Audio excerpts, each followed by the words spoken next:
Hello students. आज हम class 10th के साइंस का चैप्टर नंबर 1 को कंटिन्यू करते हैं। हमने लास्ट क्लास में पढ़ा था कि केमिकल रिएक्शन क्या होती है, इक्वेशन क्या होती है। आज हम फर्दर पढ़ेंगे कि टाइप्स ऑफ रिएक्शन। तो टाइप्स ऑफ रिएक्शन में जो पहला पार्ट आता है वो आता है कॉम्बिनेशन रिएक्शन।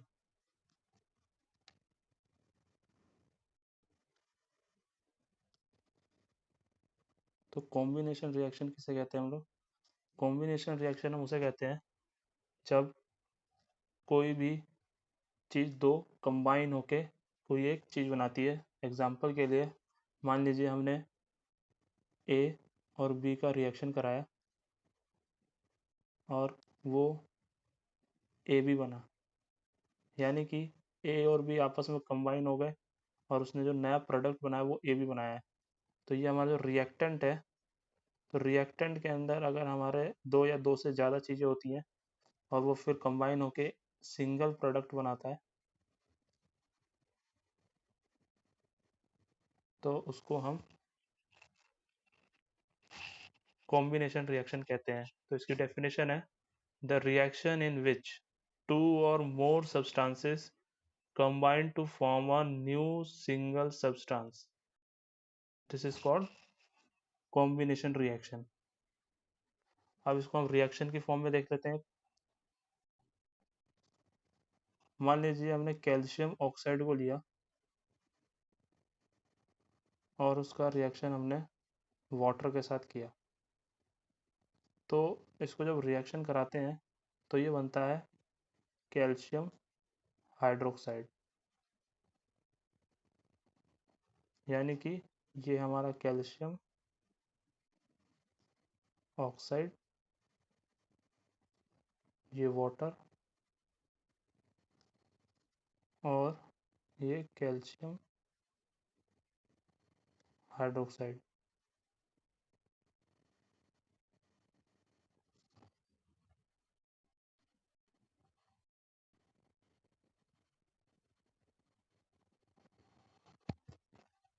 इसके बाद आता है exothermic reaction.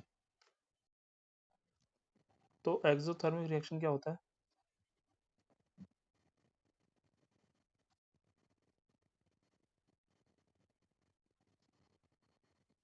Reaction in which heat is release along with the formation of product. वो रिएक्शन जिसमें रिएक्शन होने के टाइम हीट निकलती है तो उसको हम कहते हैं एक्सोथर्मिक रिएक्शन। एग्जाम्पल के लिए मान लीजिए CH4 यानी मीथेन को हम ऑक्सीजन की प्रेजेंस में रिएक्ट करते हैं तो ये क्या बनेगा?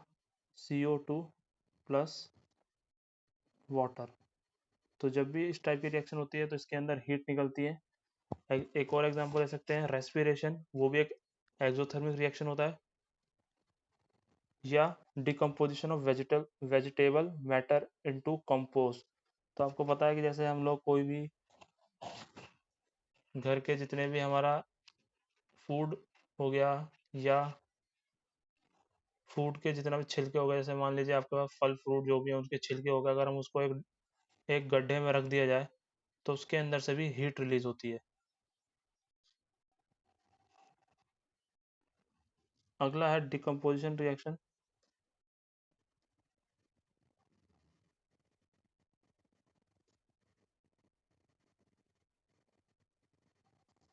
डिकम्पोजिशन रिएक्शन किसे कहते हैं? ये नाम से पता चला, डिकम्पोज होना यानी ब्रेक होना। अगर कोई भी रिएक्शन सिंगल सब्सटेंस है और वो डिकम्पोज होगा, मतलब टूट के दो या दो से ज़्यादा प्रोडक्ट बनाती है तो उसको हम डिकम्पोजिशन रिएक्शन कहते हैं। ये तीन तरह की हो सकती है decomposition reaction. Thermal decomposition reaction,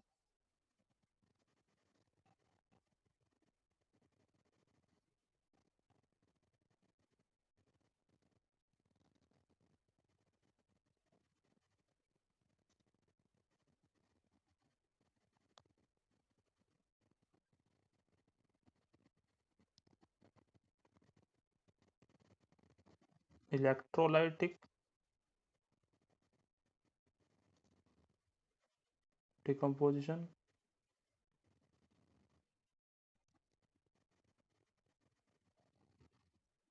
या फोटोलाइटिक डिकम्पोजिशन।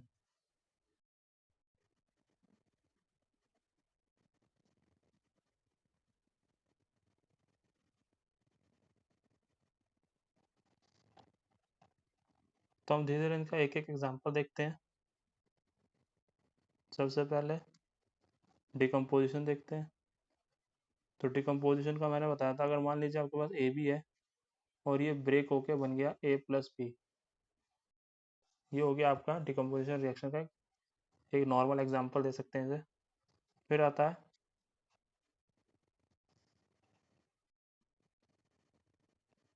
Thermal decomposition.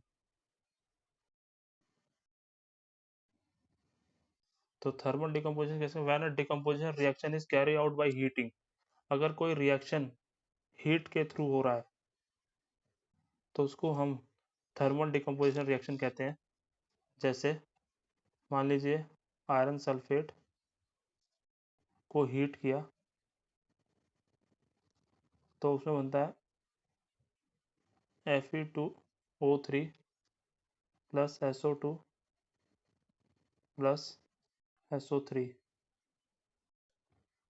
तो ये जो रिएक्शन होती है ये हीट के थ्रू होती है, तो इसको हम थर्मल डिकम्पोजिशन रिएक्शन कहते हैं। एक छोटा सा भी एग्जांपल और लिख सकते हैं। मान लीजिए CaCO3 हीट किया गया और बना CO प्लस CO2। तो ये भी एक थर्मल डिकम्पोजिशन रिएक्शन होता है। उसके बाद सेकंड वाला जो है इलेक्ट्रोलाइटिक।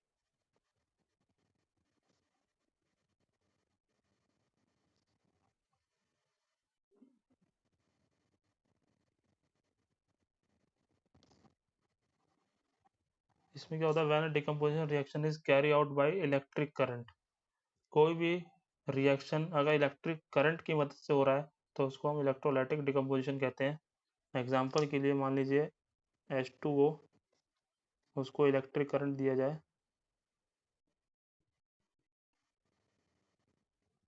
तो बनता है 2H2 प्लस O2। फिर थर्ड इक्वेशन है हमारी photolytic decomposition.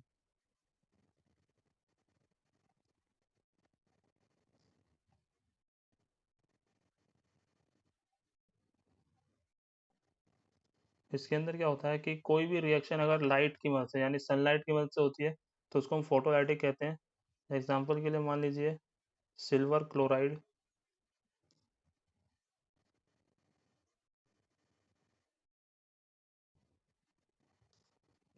2Ag plus Cl2। यानी कि देख सकते हैं कि जो सिल्वर क्लोराइड था वो ब्रेक हो गया, सनलाइट जब उस पर लगी तो वो बन गया सिल्वर प्लस क्लोराइड, दोनों अलग अलग हो गए। तो ये हमारे डिकम्पोजिशन के तीन पार्ट थे। फिर अगला पार्ट आता है endothermic reaction. Endothermic reaction, endothermic reaction किसे कहते हैं हम लोग, जिसके अंदर हीट की जरूरत पड़ती है। कोई रिएक्शन होने के लिए उसके अंदर हीट, लाइट और इलेक्ट्रिसिटी की जरूरत पड़ती है। जैसे कि मान लीजिए the reaction which require energy, उसको एनर्जी की जरूरत है, चाहे वो हीट की फॉर्म में, चाहे लाइट की फॉर्म में, चाहे इलेक्ट्रिसिटी की फॉर्म में, तो उसको हम एंडोथर्मिक रिएक्शन कहते हैं। 2BaOH ट्वाइस प्लस NH4Cl, ये इस टाइप की जो रिएक्शंस होती हैं इसमें एंडोथर्मिक रिएक्शन होता है।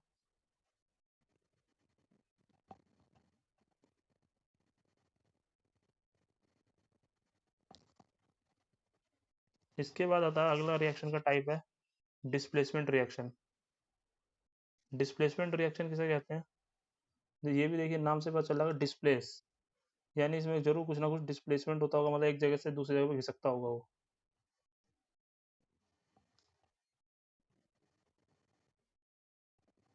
मान लीजिए इसकी पहले तो इसकी डेफिनेशन देखिए, the chemical reaction in which an element displace another element from its solution.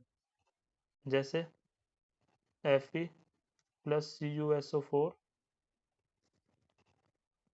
यानी आयरन और कॉपर सल्फेट जब आपस में रिएक्ट करते हैं तो हमें पता है कि आयरन जो है ज़्यादा रिएक्टिव है कॉपर से, तो इस वजह से आयरन जो होगा वो सल्फेट के साथ आ जाएगा और कॉपर बाहर चला जाएगा क्योंकि वो कम रिएक्टिव है। इसका एक दूसरा एग्जांपल भी देख सकते हैं। मान लीजिए जिंक जो है वो कॉपर सल्फेट के साथ आया वो भी, तो इसमें भी हमें पता है कि ZnSO4 बनेगा प्लस Cu बाहर, यानी कि इसमें भी क्या है, जो जिंक है वो ज़्यादा रिएक्टिव है कॉपर के कंपेयर में, इसलिए जिंक खुद सल्फेट के साथ जुड़ेगा और कॉपर बाहर की तरफ चला जाएगा। फिर इसके इसी के ऊपर सेकंड रिएक्शन है डबल डिस्प्लेसमेंट रिएक्शन।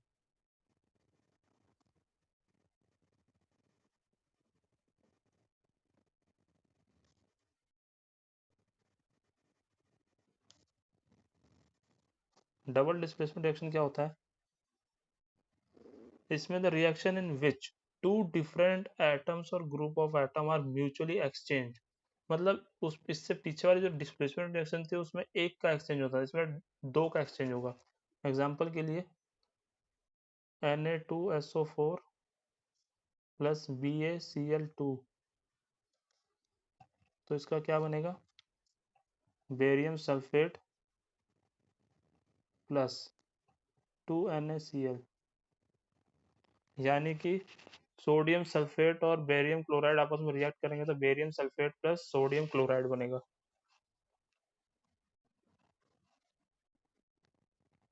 ये एक, इसमें प्रिसिपिटेट भी बनता है, जो भी इनसॉल्युबल सब्सटेंस होते हैं उसमें हमेशा प्रिसिपिटेट बनता है। प्रिसिपिटेट रिएक्शन किसे कहते हैं, any reaction that produce a precipitate is called a precipitation reaction. फिर आता अगला टर्म ऑक्सीडेशन। ऑक्सीडेशन किसे कहते हैं, oxidation is the gain of oxygen और लॉस ऑफ हाइड्रोजन, यानी किसी रिएक्शन के अंदर ऑक्सीजन का गेन होना या हाइड्रोजन का लॉस होना, उसको हम ऑक्सीडेशन रिएक्शन कहते हैं। मान लीजिए कॉपर प्लस ऑक्सीजन जो है यहाँ पे 2CuO बनेगा, यानी कि यहाँ देख सकते हैं कॉपर के साथ ऑक्सीजन जुड़ा है जाके, तो इसका मतलब क्या है कि यहाँ पर कॉपर का ऑक्सीडेशन हो गया।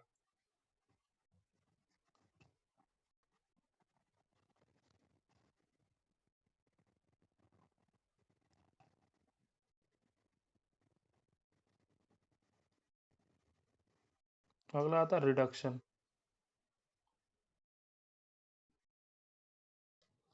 रिडक्शन क्या होता है, लॉस ऑफ ऑक्सीजन और gain of hydrogen.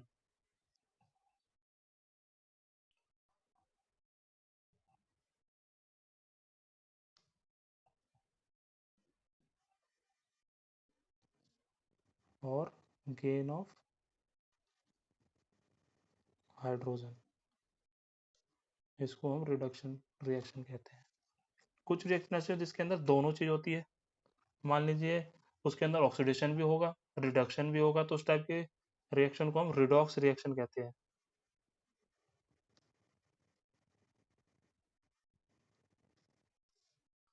The reaction in which one reactant get oxidized while other get reduced। Example के लिए देखिए इसका, मान लीजिए CuO प्लस हाइड्रोजन को हम हीट करें तो यहाँ देख सकते हैं बनेगा कॉपर प्लस H2O, यानी कि यहाँ पर देख सकते हैं कॉपर के साथ ऑक्सीजन था वो बिना ऑक्सीजन का हो गया, यानी कि इसका तो हो गया रिडक्शन।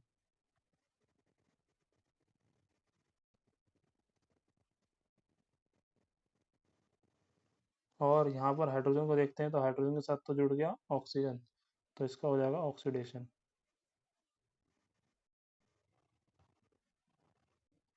ये इसका एग्जाम्पल हो जाता है। फिर आता है कोरोजन। क्या होता है,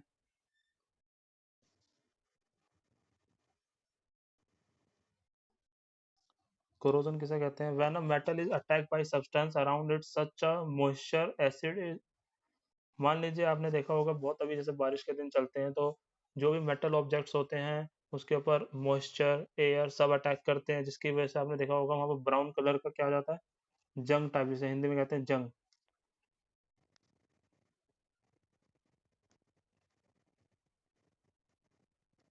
जिससे कि मेटल की जो ताकत होती है वो कम हो जाती है। तो उसको हम कोरोजन कहते हैं। अगर हम आयरन की बात करते हैं तो ब्राउन कलर आता है, सिल्वर की बात करते हैं तो ब्लैक कलर आता है, जबकि हम अगर कॉपर की बात करते हैं तो उसमें ग्रीनिश कलर आता है। तो इसको हम कोरोजन कहते हैं। फिर आता है रेंसिडिटी।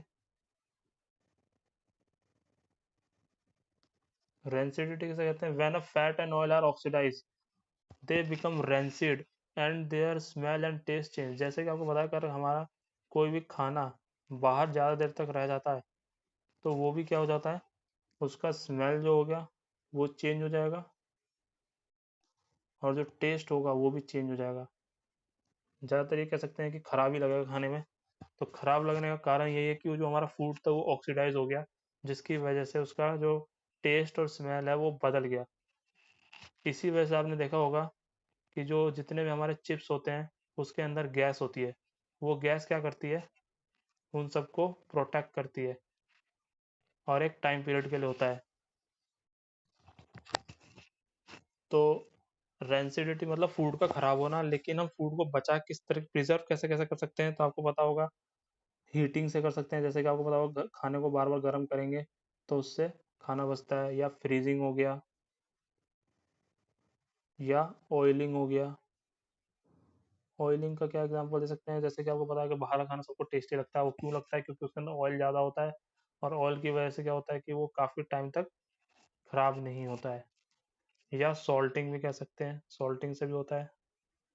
जितने भी मीट वीट होता है वो सब इसको सॉल्टिंग के थ्रू बचाया जाता है। या शुगर, कोई मीठी चीज़ होगी वो भी जल्दी नहीं खराब होगी, जैसे कि मान लीजिए मुरब्बा हो गया या रसगुल्ले हो गए, जल्दी खराब नहीं होंगे क्योंकि उनके अंदर जो शुगर की या चीनी की मात्रा बहुत ज़्यादा होती है। तो आज की वीडियो इतनी, मिलते हैं फिर अगली वीडियो में।